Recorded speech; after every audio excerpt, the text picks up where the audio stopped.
deebsanii gosatti si deebisuu deeman si galee wanni biraatti akka hin jirtu ofuma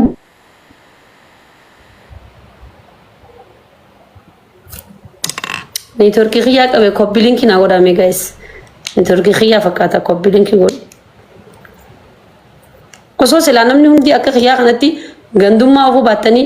oromummaa dursitanii akkanatti wal fixanii shaararkaa ol namni bar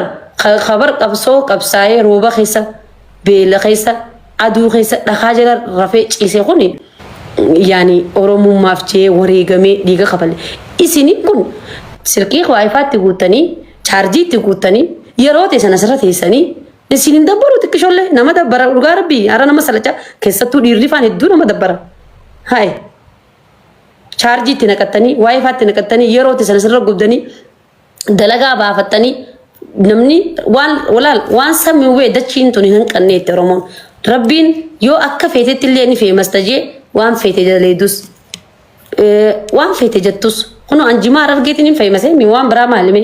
jimuu argeetiin amma jimuu keenyaan jimaan kun amma hundi waliigalatti amma jimaan ka oromooti haa bunni ka oromooti jimuu kana qamee qofalee xabadde amma namni hundi gizeen arke barcaan ishiinutti tola jimaa qamaati inde video kan keetilles baasee rabseen video tokko illee qaban video nadhoo sharmuuxa nadhoo natti hinaaftuut video kiyya fudhate malee andalaa video dhiiraa ergutu miti dhalaa nama jedhajjantu miti dhalaa qaamni ishii dhiira maddii jiru miti siifin himaa dur jirtii namni sirkii keessatti footoo ka'ee fudhatan ishii kanaan immoo waan arraba jaamus hin qabu waan namni na arrabsuuf hin qabu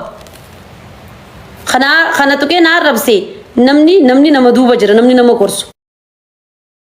namni gizee har'a nama baafa defittin dhiisuun afaan hin qabaa yoo arraba kaakatti ilaala amata dhufu hurkaas irraa buusuun siin jaarra ballee sodaan qabu laakiin nama duuba jiru nama gurguddaa nama kabaju nama gizee ajachi kana afaan sibee sitti mufatu jira ani gandummaa muraa mataa kiyyaan gandummaa sin beeku awwardaan waleetiin finjee malee takkaa gosummaa soofeen beeku sinigale ijoolleen gosatiyyaa jaalattu sappoorti nagooti wardaan walee jenii na yaamani gosummaa du'eeti bada malee noofu laa noofi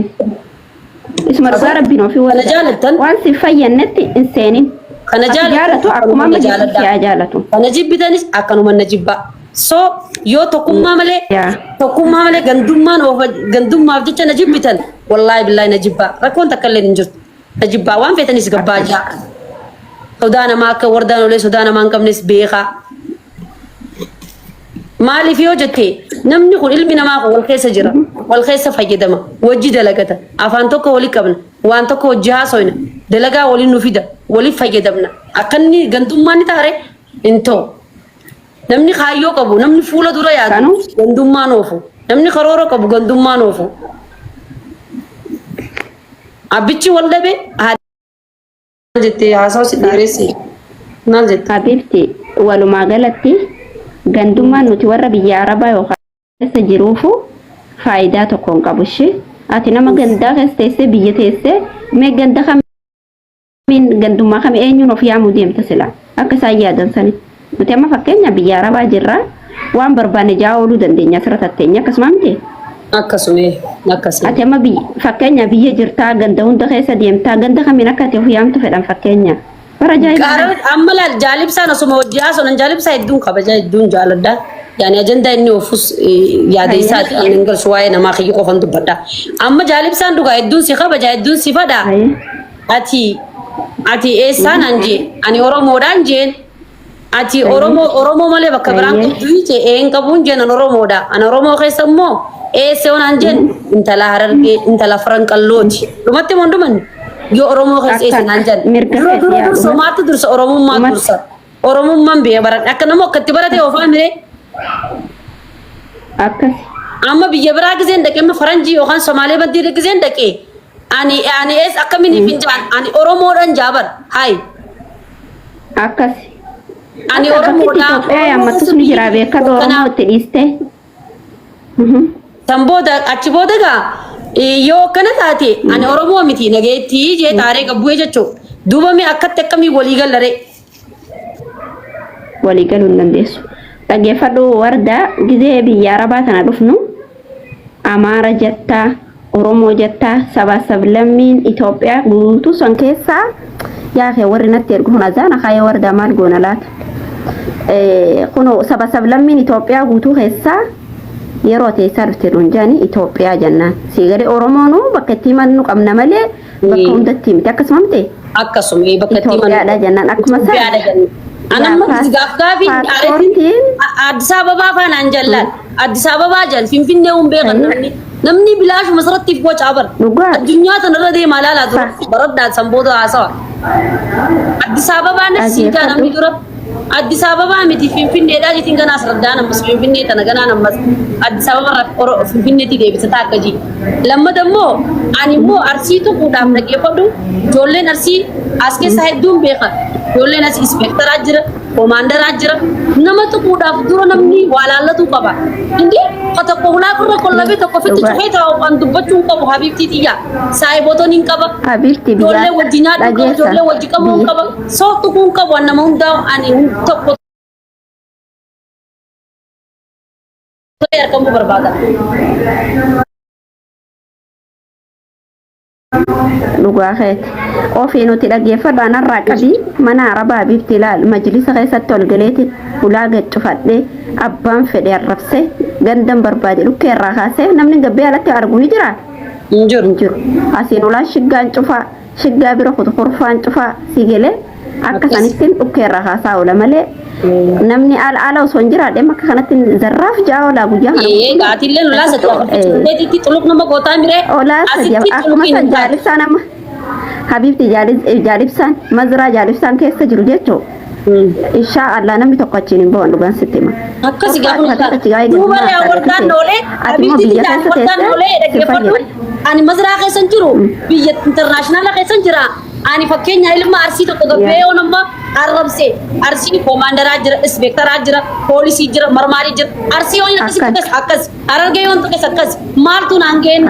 ani isaan Oromoon bakka bu'an an arsii arargeen bakka bu'a an bakka bu'an anti jetti offachuu laati maama ati habiibti akkan mataa kan kee bakka buuta tokko farratti lammaffaa immoo warreen ma ani Oromoodha an Oromoo miti an Harargeedha an Harargee miti an arsii miti joku miti soba bifti amma biyya kana giddu Oromoo laal wardaa siimu mee paaspoortuma maqaa Oromiyaatiin jiru fiti ni jira Itoophiyaadha habiibti gaafa biyya baatu Itoophiyaa amma biyya rafaatti dhufnaati Itoophiyaadha siin jetti malee Oromoodha siin jettu normaal yaa nuti immoo keessa gadi buuneet Oromoo bira kunne an Harargee bira kunne an Abaluu bira kunne an gosa akkanaati jiru irra sii galee marabaa xaraanummaa baalagee warra miidiyaati funaanumaa irraa hangafi bilbinnaa kan keenya malee waan dhugaatiin waanuma kanatti hungadi cirraashii akka obboleetti. Ani bar nuun galuyyuu barbaadu warra galeeyyuu warri galtaniyyuu keessaa baadaa isiniin fayyadu maaliif Harargee jechaa ooltus arsii jechaa ooltus dhaggeeffadhu gaarummaa caala gurranyummaa namni siiqan irra waan takka gaarii daleedee nama maallaqa daran namaatu caala namni ilmi namaa dawaa siif hin dhabu an fakkeenya warra gabbee jechuu gabbee bishaan dhoobadde ijoollee arsii takka argee bishaan sannaa kan naanni dhuga yoon jeen yoon irraa arsii wajjin wal dhaba qabaadde bishaan sannaa kannanii in kannan yoo amma inni sun inni anamma arsii arrabsaa ture amma arsii arrabse arsii tan anuma arrabse boroo ilma arsii tokko intala arsii tokko walitti dhufne bakka rakkoo bakka haajaa faa walitti dhufne haajaa san na fura nam furu kana yaaduu beekaa dura kana yaaduu baddaa dura namni akkanumatti ganda namaa guddaa kana ka'e ifiituu bitanii dhugaas namaanii nama gandummaa galuun barbaadu. Maaltu jira si dhaggeeffadhu. Obbiliin kinaa godha isin guys. Waan jiru siimu. Waan jiru siimu. Innaa namni keenya wasaka ta'uudha yoo naa himi jette. Jira na koppilii godhame man kan taap godha mata kan godhan maaltu jira beektaa innaa namni keenya wasaka ta'uu innaa namni keenya baalagee ta'uu keessattuu namni keenya mara baalageedha wardaan dhugaa sitti ma nama dhokadhee sitti minumaa fi lafiitti taa'een sitti ma miti maal godhan beektaa amma mee miciyyuu madheengaddaa sanirraa fakkeenya fudhadhu miciyyoo dheengaddaa fatishaan biyyaa baasan beektaa miti Maqaan Fatishaa dhimma sanitti wal qabaa Tartiib jiranii. yaa'ii godhan tan Arafaat. Arafaate. Yaa mee miciyyuma san irraa fakkeenya fudhadhu amma yoo dhugaa dubbanne rabbiin haqarraa karrabanii abitti soban dubbadhoon osoo naqaltee dhimma namaan qabu sii galee miciyyoo san irraa fakkeenya fudhattee waan gandaa maaltu achi keessa fide miciyyoon sun mucaan sun utuu ganda isaatiin ta'e miciyyoon sun ganda isaatiin ni arsiidha isiin harargeedha miti oromummaa garaa laafee fi namummaan itti dhagaame akka namatti itti dhagaame miciyyoo somaalee keessatti dhukkooftee bifa namaa hin qabne ta nama fakkaan ta jireenya addunyaatu nu jalaa badee akka nama qabrii jirutti jiraatu nama sammuu unkaan qaamni wasakaa'uu bira kutee wardaa dhugaa dubbanne sammuu wasakaa'eedha miciyyoon sun dhugaa na gaafatte miti nama abdii jireenyaa qabu sitti fakkaatti yoo dhugaa dubbanne yaani nama sodaa waa tokko on sodaatiin dhugaa see malee sii galee miciyyoo abdii jireenya biyya lafaa tanarraa kuttee mucaan sun tola oolee fi miti rahmata godhee fi namummaan itti dhagahame miciyyoo san biyyaa baasee akka fedhellee yoo ta'e ittiinis yoo beekame isillee beeksise malee kophatti waan inni ittiin beekame ni jira warda. Injiru laal amma akkam seete roofuun tana mana namaa keessatti waa'ee miccoo tanaa dubbachuu turre ustaazota gurguddaa jii walii qabamanii waa'ee miccoo tanaa irraa haasawaa turanii. Maali ni beektaa micciyoon illee badiin qabdu. Micciyoon illee badiin qabdu. Fatiin illee hedduu haa galatoomuu. Anis akkuma kee kanatti dhugaa dubbadhee ture. Dura miccoo tana karaa ijji Oromoo akka agartu fidee fetiisani. Innis fayyadame isiinis fayyadamte waliin fayyadaman isaan lachootu maaliif innillee foolorsiitti ergate isiinillee hawaasa bira baratamte innis baratame wal jajjabeessan immoo galataaf qasimatan fatiisanii fi abdii jansan abdii mucaalmaa jansan abdii curullee jansan istoollee lamaan tana jalqaba irratti fatiisan isaan lamaan kana achi booda haadhaa fi ilmoon wal dhabdi obboleeyyanis biyya Ameerikaa wal baasee Ameerikaa dhaqee walittuu garagala jaarsaa jaartiinuu Ameerikaa wal geessanii walit garagalanii ilmi namaa wal dhaba wal dhabbii kana keessa ani ajandaa kanallee quban qabu ture kalee keessa baradhee jaalibsuma kana gaafadhee mana isii turte adda baradhee akkana kana yaani ijoolleen isiin boonyaan ijoolleen harargee Sumuni naan galu gawaa'ee namaa hunuma dubbatanii kaleen irraa bare saniifoo moroofu maaliin jeen innillee nama galataati ijoolleen ta'e harargeetuun illee nama galataati kana booda immoo harargee jettanii miira nama biraa namatti illee ni dhaga'ama nama dura nama kaasisanitti illee ni dhaga'ama saniifuu ijoollee tana walitti fidaatee araara buusaadhaan jeeniin biraa deemu. Ayyee addaasa sirrii taasofte amma dhageegaan kiyyan sii fixaa wardaa. Amma fakkeenyaa dhugumatti yoo dhugaa dubbanne walitti fayyadaman isaan lachuu garuu namni sababa miciyyoo sanii ta'e fatishuma sanisaa walala fatiisanii yaani dhugaa dubbana laa haqiqa isumatu sababa ta'ee fi itti dhagame namummaan isiillee inni jalqabuma feemasa yoo dhugaa na gaafatte fatishaanii mudeelistiidha tuuni beekamite nin beekani yaani nama uffatas tawaawwaquudha jalqabuma beekamaadha mucaan normaali yaa isiidhaan gaafa walitti dhufu garuu haalaan beekame yaani khalaas beekame malee jalqabuma feemasa mucaan sii galee haa ta'u fedhu waan feemasis haa ta'u haadhisu sababa miciyyoo sanaa ta'ee rakkina san keessaa baasee warda akka namni dubartiin tokko biyya namaa dalagatutti biyya namaa dalagadhu jee fidee rakkinni mucaan san qabu yoo jiraate ana biratti mana Oromoo galchuu